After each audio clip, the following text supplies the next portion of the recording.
spørsmålene og prøve å komme opp med løsningene. Bare for å forklare det, det er en konferanse som skal være i Stockholm i juni. Det var i fjor også, med blant annet Bill Clinton. Dette er ditt initiativ. Og det har blitt mye mer enn en konferanse, men det viktigste er ikke EAT, men det er hvorfor EAT er viktig. Og i 2050 så skal vi fø 9 milliarder mennesker. Og i dag så kosthold blitt den viktigste risikofaktoren for sykdom, Fredrik. Nå er det flere mennesker som dør av kroniske livsstilssykdommer, som hjerte-karsykdom, kreft, diabetes, enn det av smittsomme infeksjoner. Og det der med at matproduksjonen i dag en av de største miljøproblemene, altså nesten en tredjedel av klimagassutslippene kommer fra matproduksjon. Og vi skal produsere 70% mer mat for å fø de nye 2 milliardene som kommer i løpet av 4-10 år. Så dette kommer ikke til å gå opp hvis ikke vi finner ut hva det som både sunt og bærekraftig når det kommer til kosthold og matproduksjon. Gunnhild, tusen takk for at du her. Tusen takk for at jeg fikk komme. Vi skal holde oss til mattema før vi får besøk fra Downton Abbey og Mark Knopfler. For du jo faktisk ikke invitert hit alene, men med en person som høyst relevant for temaet mat. Ifølge hans undersøkelser kaster vi i den vestlige verden nær halvparten av maten vår. Et sløseri Tristram Stewart har viet livet sitt til å bekjempe. Se på dette. Det så mycket mer än vi tror. Cirka 1,3 biljoner ton av mat kastas över hela världen idag. Mat som skulle kunna mätta hela jordens befolkning 3 gånger om. These must be your premium carrots going to the supermarkets. No, these are the waste ones. He held it up to the light and he said, you can see there's a slight curvature there. And the supermarket we're supplying doesn't allow that. They have to be perfectly straight. Please welcome Tristram Stewart.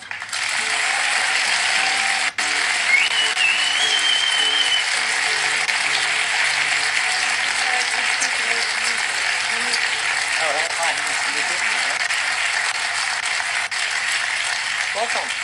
Thank you. How do you get so, how did you get so passionate about food waste?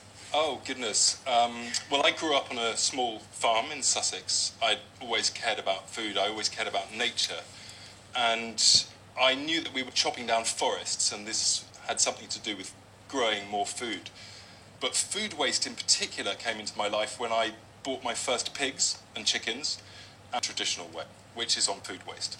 So I went to my school canteen and asked for all the leftovers, all the food my school friends had turned their noses up at. I went to the local baker, the greengrocer, supermarkets, and asked them for all this food. And of course, it was great. My pigs turned all of this waste into food. I sold the pork to my school friends' parents. I made some really good pocket money, and it was the best pork I'd ever tasted. This was sort of the old-fashioned way. Exactly. This is what my father had done before the war. He grew up on a farm just like that. So what you're saying is that there is quite a lot of food that we don't eat. Is there enough food in the world if we ate it all? Oh my God. Theoretically speaking, there is enough food in the fields of the world to feed the entire population and have plenty left over at the end.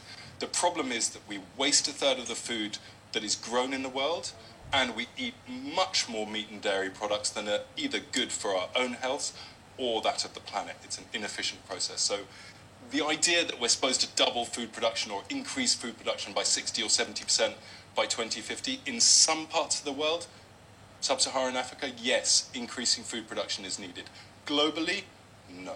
That is not the main driver. We have to make it more efficient. Are we bad guys in this? We, the Scandinavians? Yes. Norway figures pretty high. It's got about 180% of the food that it actually needs to feed its population in its shops and restaurants. That means there's an awful lot of waste. Sweden slightly less, nearer to 160%, but like all rich countries, you've got between 1.5 and 2 times the food that you actually need. Who's the biggest sinner here? I mean, well, in terms of, I mean, is it the shops, or is it the restaurants, or is it the consumer?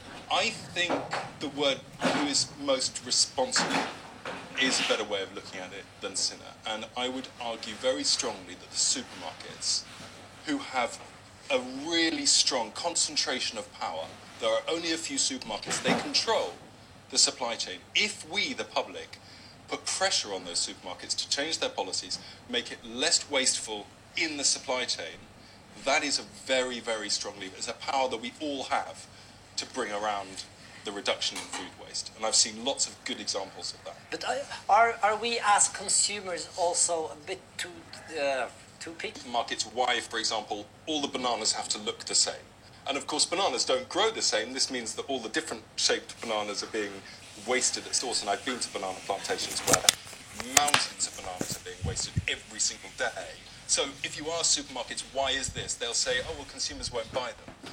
I don't believe that. And I think if you market those ugly fruit and vegetables, different shaped fruit and vegetables, the public are very eager to buy them. And the proof has been in the pudding. It's in the UK been the fastest growing sector of the fresh produce market, the ugly fruit and vegetables. So I think people will buy it. I don't think we are too picky. But we might be a bit picky when it comes to expiration dates.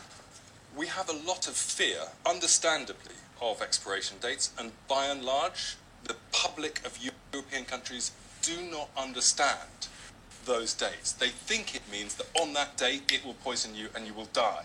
In fact, it probably means after that date the quality is not as guaranteed. I mean, a banana is never going to kill you. I mean, unless it gets up and actually punches you in the face, it's not going to kill you. We throw away millions of tons of food, and indeed in Scandinavian countries, date labels have been shown to be the single biggest reason given by consumers for throwing away food. And most of the time, it's being thrown away when it's still absolutely fine for consumption. So we need to treat those dates with some skepticism.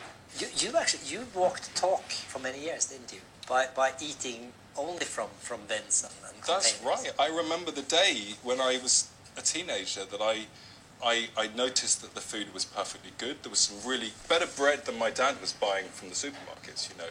So I sat down and had breakfast with my pigs and started living out of supermarket bins. And it was a way of demonstrating the sheer stupidity and injustice of food waste. If someone like me, who can perfectly well afford to buy food, can live like a king on the stuff that is being thrown away, then something's got to be wrong with the system. And for most of my adult life, most of the calories that have been through my body have been reclaimed. I've now scaled up that concept. My organisation feeds 5,000 people, not just one, at a time on food that otherwise would be wasted. We take volunteers out to fields and we recover tons and tons of perfectly good produce that's being left there to waste through the Gleaning Network and the Feeding the 5,000 campaign. And so it's not just about feeding myself now, it's about changing that system. Tristram, thank you very much for being here tonight.